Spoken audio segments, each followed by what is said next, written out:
మనం ఆయుధ పూజని ఎందుకు జరుపుకుంటామో తెలుసా?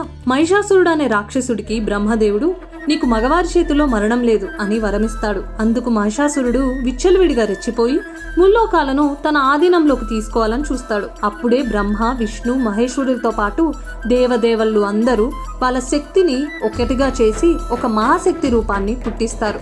ఆవిడే దుర్గామాత. అలా ఉద్భవించిన దుర్గామాతకు శివుడు త్రిశూలాన్ని, విష్ణువు సుదర్శన చక్రాన్ని, ఇంద్రుడు వజ్రాయుధాన్ని, ఇలా దేవతలందరూ తమ వేల ఆయుధాలు ఇచ్చి దుర్గాదేవిని మహిషాసుడి మీదకి యుద్ధానికి తయారు చేస్తారు. అలా మహిషాసుడి మీదకి యుద్ధం మొదలుపెట్టిన దుర్గామాత 9 రాత్రులు పంచభూతాలు దద్దరిల్లేలా యుద్ధం చేసి 9వ రోజున తన దగ్గరున్న వేల ఆయుధాల శక్తిని పెంచడానికి ఆయుధ పూజను నిర్వహించి 10వ రోజు ఆ మహిషాసురుడిని తన కత్తితో తలను నరికివేసింది. ఆ రోజు నుండి నవరాత్రుల్లో 9వ రోజు ఆయుధ పూజగా, మహిషాసురుడి తల తెగి పడిన రోజు విజయదశమిగా జరుపుకుంటాం. ఆయుధ పూజ రోజు మన దగ్గరున్న వెహికల్స్ కానీ మనం ఆయుధంగా భావించే వస్తువులకు 9వ రోజు ఆయుధ పూజ చేస్తే అవే మనల్ని రక్షిస్తాయి అని, అండ్ మనం చేసే పనుల్లో సక్సెస్ అవ్వచ్చు అని నమ్మకంతో ఆయుధ పూజ చేస్తారు.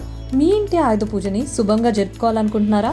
అయితే పంతులు గారు యాప్ డౌన్లోడ్ చేసుకుని మీ పంతులు గారిని బుక్ చేసుకోండి.